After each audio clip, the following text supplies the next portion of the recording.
Hello again, and welcome back to week 39 of year 5 of the Religious Education Initiative. Christ ascended, he ascended in glory.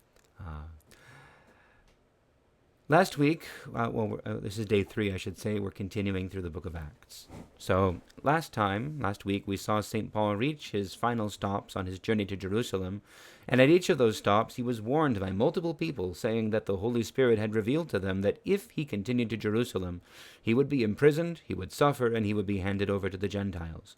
Nonetheless, he proceeded, and the faithful who had been warning him wept and entrusted him to God's will. This time, we will see him arrive in Jerusalem. So, this is verse 17 of chapter 21. When we arrived in Jerusalem, the brothers welcomed us warmly. The next day, Paul went with us to visit James, and all the elders were present. After greeting them, he related one by one the things that God had done among the Gentiles through his ministry. When they heard it, they praised God. Then they said to him, "You see, brother, how many thousands of faithful, of believers there are among the Jews, and they are all zealous for the law. They have been told about you that you teach all Jews living among the Gentiles to forsake Moses, and that you tell them not to circumcise their children or observe the customs. What then is to be done? They will certainly hear that you have come. So do what we tell you. We have 4 men who are under a vow. Join these men, go through the rite of purification with them, and pay for the shaving of their heads. Thus all will know that there is nothing in what they have been told about you, but that you yourself observe and guard the law. But as for the Gentiles who have become believers, have become faithful, we have sent a letter with our judgment that they should abstain from what has been sacrificed to idols, and from blood, and from what is strangled, and from fornication." Then Paul took the men, and the next day, having purified himself, he entered the temple with them, making public the completion of the days of purification, when the sacrifice would be made for each of them. Okay, so this is a shorter reading, but we need to understand what's happening. Paul has come to Jerusalem.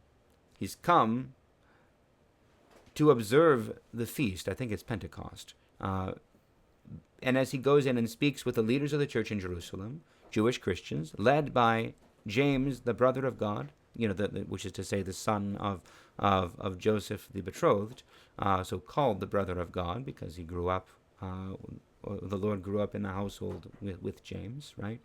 But James and the leaders are worried because Paul, being present there, Paul has been the subject of a lot of slander. People have said things about Paul that are not true. They've said that he neglects the law, the Torah, and teaches others to do so.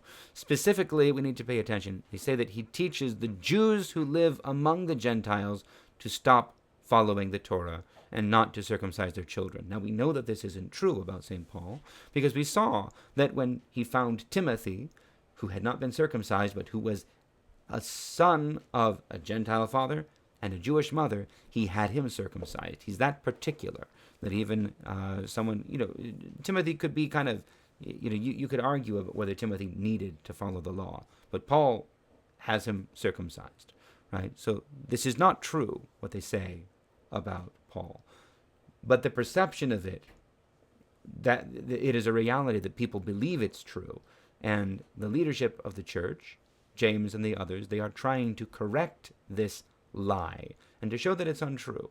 So they ask Paul to do above and beyond things that observe the law, even to the point of paying for the fulfillment of this vow of these other men who are going through a rite of purification. They're shaving their heads.